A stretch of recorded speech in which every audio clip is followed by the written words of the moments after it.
So far we learned that if we have the Laplace of e to power at f of t, and we already know the Laplace transform of f of t, this is just becomes, well, the relation given to us is nothing but f of s minus a. And the Laplace of f of t is just f of s. Now I'd like to introduce a new formula. What if we don't have e to power t? What is just t multiplied, t to different exponents multiplied by f of t. This guy is equal to -1 to power n, and the nth derivative of f of s ds. So if it's e to power at, you just use a translation, you just use a shift.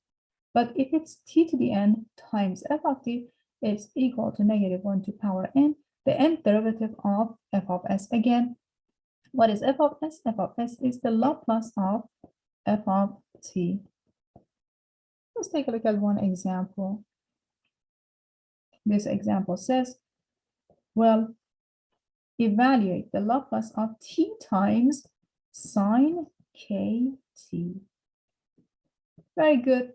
Following the formula, we need to know what is the Laplace of sine kt. But by using the definition of the Laplace 0 to infinity, the integral, the improper integral e to power -st, and here we have sine of kt dt. We saw that this is nothing but k divided by k squared plus s squared, or s squared plus k squared. So we already know this. Following the formula, the Laplace of t times sine of kt becomes -1 to power n, n is equal to just 1, and the first derivative of f. So it is -1 times the derivative with respect to s, k, s squared plus k squared with respect to s. So this becomes -1 times, here you can say that, hey, I have a fraction, or I have a quotient. So here you have the derivative of k, which is 0 times s squared plus k squared, minus the derivative of the denominator, 2s times k, divided by s squared plus k squared to the second power. So this becomes 2sk divided by s squared plus k squared to the second power.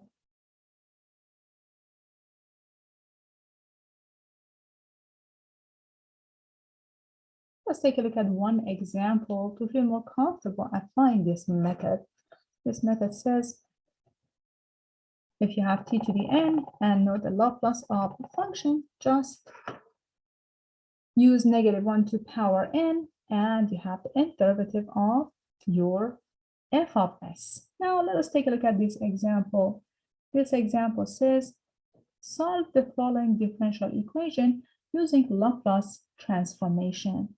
Here we have the second derivative of x plus 16x equals to cosine 4t, x at 0 is 0, and x prime at 0 is equal to 1. We have an initial value problem. So what are we going to do? We're going to take the Laplace of each term that we have here. Laplace of the second derivative of x plus 16 times Laplace of x equals to the Laplace of cosine 4t. Very good. So what is the Laplace of second derivative? Following the definition of the Laplace of second derivative, what are we going to have? We're going to have, let's see, we factor this guy out. This is your f of s. Okay, you're going to see you have f of s, and then you have s squared. We're just using the initial values that we have, plus 16 equals to, and let me see, we have a -1 equals to, well, here you have the Laplace of cosine for t, which is equal to s divided by s squared plus 4 squared, or just 16. So f of s times s squared plus 16 becomes s over s squared plus 16 plus 1, or f of s is equal to s divided by s squared plus 16 to the second power plus 1 over s squared plus 16. So f of s becomes s plus s squared plus 16 divided by s squared plus 16 to the second power. So far, so good.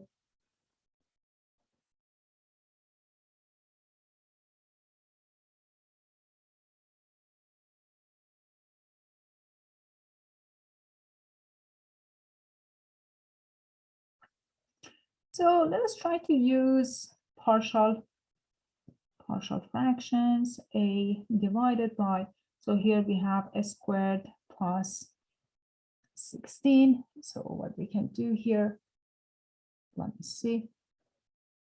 So we have a divided by s squared plus 16. We cannot separate this, and plus bs plus c divided by s squared plus 16 to the second power. So f of s, which is this term here, is equal to this combination. So you have to multiply a by s squared plus 16, and it gets the same denominator. So if you combine the numerators, you get a s squared plus 16 times a plus b s plus c, and the same denominator written down here, s squared plus 16 to the second. So now we have to set the system. A is equal to 1. Then we have, let me see, bs is equal to 1s, so b is also 1. And then you have 16a plus c equals to 16. But at the same time, we know that a is equal to 1, so c becomes 0. Very well, so we have the following. We can written as a, which is 1, divided by s squared plus 16 plus b times s, or s divided by s squared plus 16 to the second power. Very good. So now what do we have? We have to find the inverse Laplace transformation to give us our y. So we have inverse Laplace of 1 over s squared plus 16 plus inverse Laplace of s divided by s squared plus 16 to the second power. Well, this guy becomes, well, here we needed to have 4, so it becomes 1/4 sine of 4s. And here, since it is raised to the second power, this becomes plus. And here, what do we need? We need to have 4 here, so it becomes 1/8 times t sine of 4. That's just, everything is written in terms of t, am I right? So we need to fix everything to be written in, okay, t. So here you get 4t, and here you have 4t. This is the solution for our differential equation written out there. And this is y of t.